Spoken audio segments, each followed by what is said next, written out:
Ay kaluyan sa Ginoo, 100% na flowering stage ang first area nato, hybrid. Muna ni siya ang kahimtang na agi pipila nga stem borer. So muna yung timailhan sa stem borer oh. Napatay. Duha ka tulo.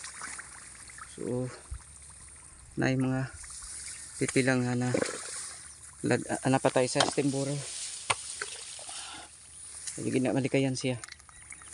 Ang ato na pong close monitor ani ang kanina pod iyangaw kay naa pipila lang hinuon kabuok bitay na lupad.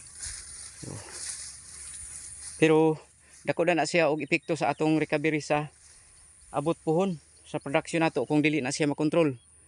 Unya paspas ra ba ni sila mga anak nya ang ilang anak ilang piso dili makalupad na ara diha sa kung aha sila gipiso diha ra permanente ang mahitabo mag-itom ang humay ma-spotted.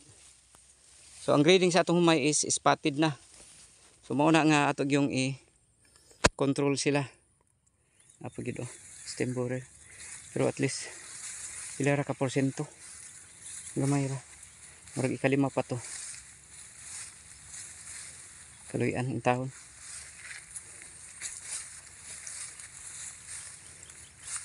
Sinani gid guys.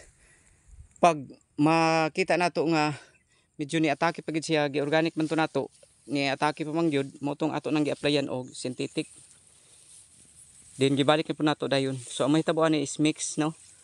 Mix treatment ang atong hybrid kay nalad-an siya sa lipis-lipis.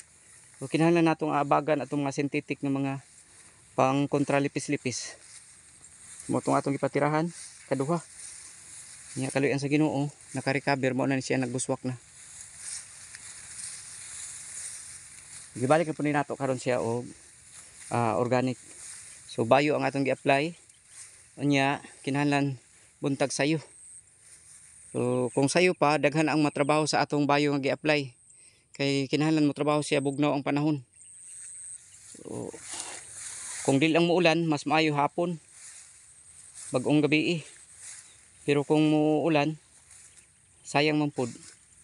So maayo kaadlawon kanang mga alas 3 sa kaadlawon nindot pag-apply gid nimo.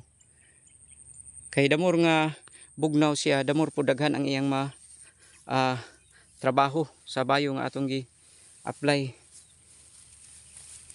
Kay kung init na dili naman siya mapuslan. So diha siya sa mga bugnaw pa nga panahon. Kung bater gid ta ani may tagkaluyan makapasta sa kini nga presyo karon kay 17 pesos per kilo. May tag makaharbista nga 17 pagyud gihapon.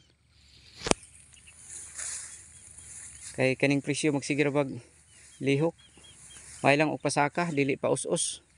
Pero kung pa us-us na wa gid tay dag-anan. Thank you for watching. God bless sa tanan. Happy farming.